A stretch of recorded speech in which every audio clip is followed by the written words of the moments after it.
భారతదేశంలో కొన్ని పర్వతాలు కేవలం రాళ్లు మట్టితో ఏర్పడినవి కావు.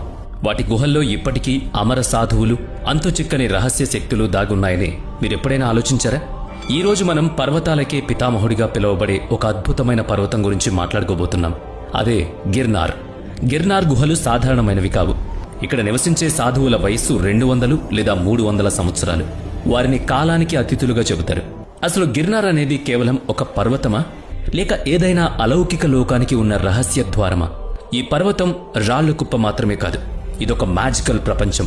ఇక్కడ పెరిగే కొన్ని జడిబూటీల శక్తిని ఆధునిక విజ్ఞాన శాస్త్రం కూడా ఇప్పటికీ అర్థం చేసుకోలేకపోయింది. స్థానిక కథల ప్రకారం ఒక సాధువు ఇక్కడ ఒక చెట్టు పుల్లతో పళ్ళు తోముకుంటే అతని పళ్ళన్నీ రాలిపోయాయట. అంతేకాదు, ఇక్కడ ఒక మొక్క పేరుతో వండిన ఆహారాన్ని తిన్న వ్యక్తికి నెలల తరబడి ఆకలి దప్పికలు వేయలేదట. ఇవి కేవలం కథలేనా, లేక మనిషిని అమరత్వానికి దగ్గర చేసే సంజీవని లాంటి మొక్కలు గిర్నార్ అడవుల్లో నిజంగానే ఉన్నాయా? కానీ అసలు రహస్యం వేరే ఉంది. ఈ పర్వత లోతుల్లో మృగీకుండ్ అనే ఒక కొలను ఉంది. ప్రతి సంవత్సరం మహాశివరాత్రి నాడు నాగసాధువులు ఇందులో స్నానం చేస్తారు. ఆశ్చర్యం ఏంటంటే అందులో మునిగిన కొంతమంది సాధువులు మళ్లీ బయటికి రారు. నీటి అడుగున ఏదైనా రహస్య సొరంగం ఉందా? అది ఎక్కడికి దారితీస్తుంది అనేది కేవలం ఆ సాధువులకు మాత్రమే తెలుసు. చరిత్రను చూస్తే గిర్నార్ పర్వతం హిమాలయాల కంటే పురాతనమైంది. దీని వయస్సు కోటాను కోట్ల సంవత్సరాలు. సాక్షాత్తు 33 కోట్ల దేవతల తపస్సు చేసిన పవిత్ర భూమి ఇది. 7వ శతాబ్దంలో చైనా యాత్రికుడు హ్యూన్ సాంగ్ కూడా తన రాతల్లో గిర్నార్ సాధువుల గురించి ప్రస్తావించారు. వారు గాలిలో తేలగలరని, ఆహారం లేకుండా బ్రతకగలరని, వారి చుట్టూ దివ్యమైన కాంతి ఉంటుందని వర్ణించారు. ఇక్కడ పాత్రలు బంగారంగా మారడం, గుహల నుంచి ఢంకానాదాలు వినిపించటం, ఇలాంటి ఎన్నో వింతలు జరిగాయని స్థానికులు కూడా చెబుతూ ఉంటారు. ఇవన్నీ నిజమైతే గిర్నార్ ఒక హిడెన్ యూనివర్స్కి ముఖ్య ద్వారమా? ఈరోజు మనం గిర్నార్ పర్వత రహస్య యాత్రను మొదలు పెట్టబోతున్నాం. అసలు దీన్ని దేవతల నగరమని ఎందుకంటారు? 10,000 మెట్లు ఎక్కి లక్షలాది మంది ఇక్కడికి ఎందుకు వస్తారు? ఆ రహస్యాలన్నీ ఈ సిరీస్లో తెలుసుకోబోతున్నాం. అందుకే ఈ వీడియోని ఇక్కడ స్కిప్ చేయకుండా పూర్తిగా చూడండి. ఎందుకంటే ఇప్పుడు మీరు చూడబోయేది మీ నమ్మకాన్ని, తర్కాన్ని మరియు మీ చేతన సవాలును. ఈ విషయాలు కేవలం చరిత్ర లేదా సైన్స్ మాత్రమే కాదు, ఇవి శాస్త్రాలకు అతీతంగా ఉండేవి.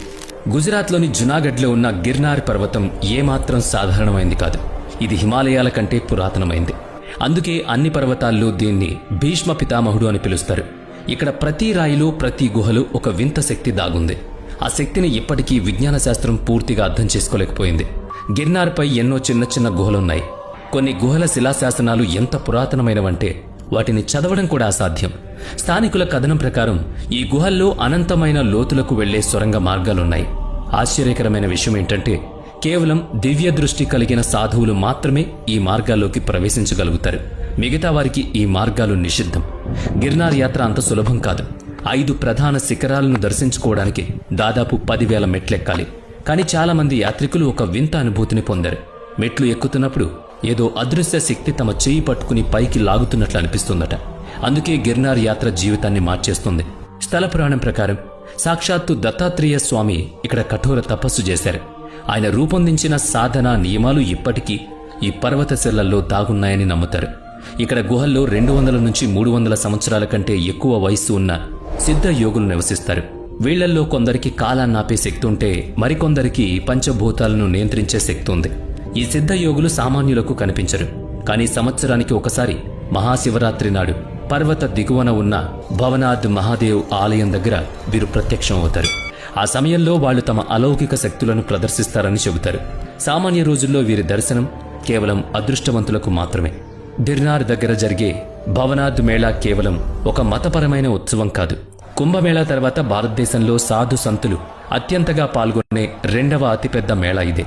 ఈ రోజు దేశం నలుమూలల నుంచి వేలాది మంది నాగసాధువులు, తపస్వీలు గిర్నార్ పర్వత సానువుల్లోకి చేరుకుంటారు. రాత్రివేళ శంఖాలు, నగారాలు, గంటల శబ్దాల మధ్య సాధువులంతా మృగీకుండ్లో పవిత్ర స్నానం చేస్తారు. ఆ సమయం మొత్తం హరహర మహాదేవ నినాదాలతో ఆ ప్రాంతం మారుమోగుతుంది. కానీ ఇక్కడే ఒక విచిత్రం ఉంది. ప్రతి మహాశివరాత్రి నాడు ఈ కుండ్లో స్నానానికి దిగిన నాగసాధువుల్లో కొందరు మళ్లీ ఎప్పటికీ బయటకు రారు. వారు 84 మంది సిద్ధ పురుషుల సమూహంలో కలిసిపోతారు. వేరే లోకానికి వెళ్లిపోతారని కూడా చెప్తూ ఉంటారు. అసలు శతాబ్దాల క్రితం అక్కడ ఏ అద్భుతం జరిగింది? ఈ మృగీకుండ్ ఇంతటి రహస్యమైన మరియు పవిత్రమైన స్థానంగా ఎలా మారింది? దీని వెనుక ఒక ఆసక్తికరమైన కథ ఉంది. చాలా కాలం క్రితం కన్యాకుబ్జానికి చెందిన భోజరాజుకు తన సేవకుడు ఒక వింత వార్త చెప్పాడు. రేవతాచలం అంటే ఇప్పటి గిర్నార్ అడవుల్లో ఒక విచిత్ర ప్రాణి కనిపించిందట. ఆ ప్రాణి శరీరం స్త్రీది, కాని ముఖం మాత్రం జింకది. ఈ రహస్యాన్ని ఛేదించడానికి స్వయంగా రాజు బయలుదేరాడు. చాలా రోజుల వేట తర్వాత రాజు ఆమెను పట్టుకుని తన మహల్కు తీసుకొచ్చాడు. ఎంతోమంది పండితుల్ని పిలిపించి అడిగాడు, కాని ఎవరూ ఆ రహస్యాన్ని చెప్పలేకపోయారు. చివరికి రాజు కురుక్షేత్రంలో తపస్సు చేస్తున్న ఊర్ధ్వరేత అనే గొప్ప ఋషి దగ్గరకు వెళ్లాడు. ఆ ఋషి ఆ జింక ముఖం ఉన్న స్త్రీని ఆశీర్వదించి ఆమెకు మానవ భాషలో మాట్లాడే శక్తిని ప్రసాదించాడు. అప్పుడు ఆమె తన నోరు తెరిచి తన పూర్వజన్మ రహస్యాన్ని ఇలా బయటపెట్టింది. ఓ రాజా, గత జన్మలో నువ్వు ఒక సింహానివి, నేను ఒక జింకను. నువ్వు నన్ను వేటాడినప్పుడు నేను ప్రాణభయంతో పారిపోయాను. పరిగెడుతున్నప్పుడు నా తల ఒక వెదురు పొదలో ఇరుక్కుపోయింది. కానీ నా మొండెం పక్కనే ప్రవహిస్తున్న సువర్ణరేఖ నదిలో పడింది. ఆ పవిత్ర నదీ జలం తాకగానే నా శరీరం ఇలా మానవ రూపంలోకి మారిపోయింది అని చెప్పింది. ఆ స్త్రీ ఇంకా ఇలా కూడా చెప్పింది, నా శరీరం నదిలో పడి మనిషిలా మారినప్పటికీ నా తల మాత్రం ఆ పొదల్లోనే ఇరుక్కుపోవడం వల్ల ముఖం ఇంకా జింకలాగే ఉండిపోయింది అంది. ఇది విన్న ఊర్ధ్వరేష ఋషి భోజరాజును ఆ ప్రదేశానికి వెళ్లి పరిశీలించమని ఆదేశించారు. రాజు అక్కడికి వెళ్లి వెతక్క పొదల్లో ఒక జింక పుర్రె దొరికింది. రాజు వెంటనే ఆ పుర్రెను తీసుకుని సువర్ణరేఖ నదిలో కలిపేశాడు. ఆ పుర్రె పవిత్ర జలంలో పడగానే అద్భుతం జరిగింది. ప్యాలెస్లో ఉన్న స్త్రీ ముఖం తక్షణమే మానవ రూపంలోకి మారింది. ఈ అద్భుతానికి కృతజ్ఞతగా ఋషి ఆజ్ఞ మేరకు రాజు అక్కడ ఒక పవిత్ర కుండాన్ని నిర్మించారు. అదే ఈరోజు మనం చూస్తున్న మృగి కుండ్.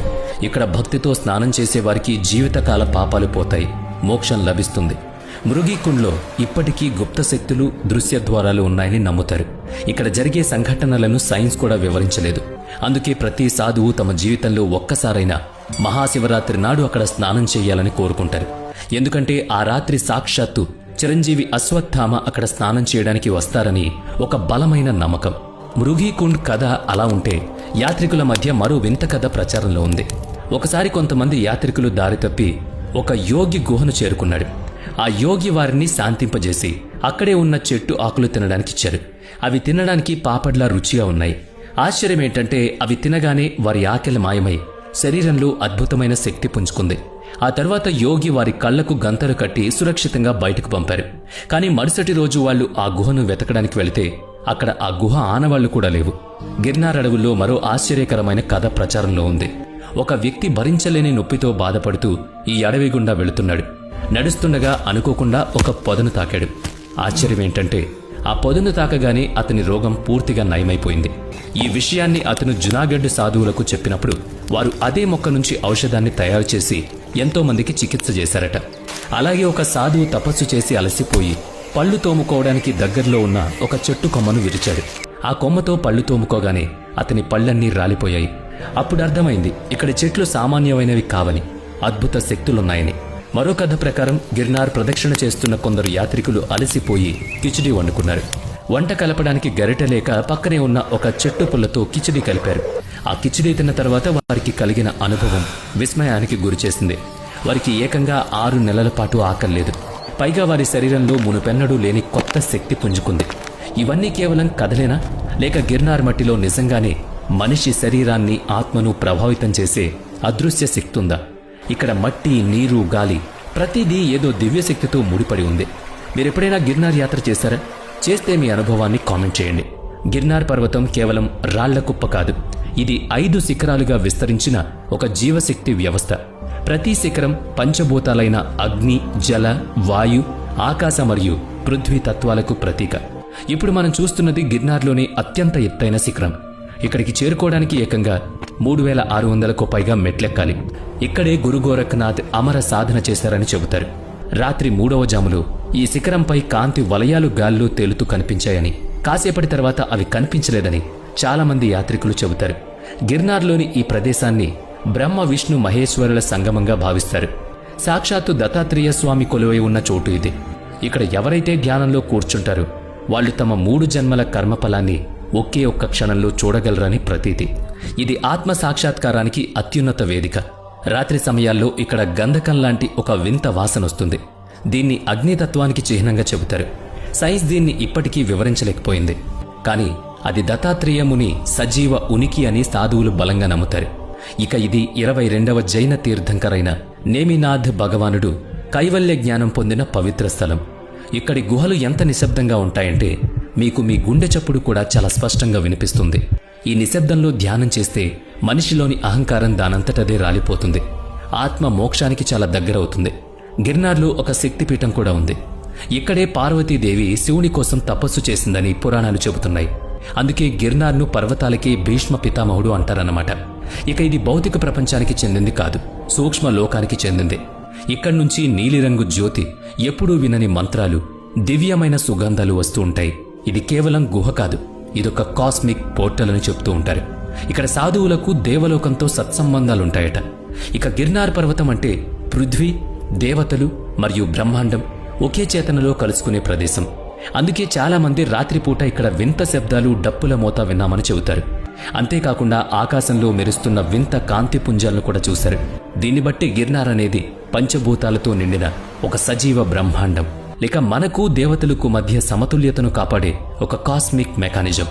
ఏదైతేనేం 7వ శతాబ్దంలో చైనా యాత్రికుడు హ్యూన్సాంగ్ తన గ్రంథాల్లో గిర్నార్ గురించి ప్రస్తావించారు.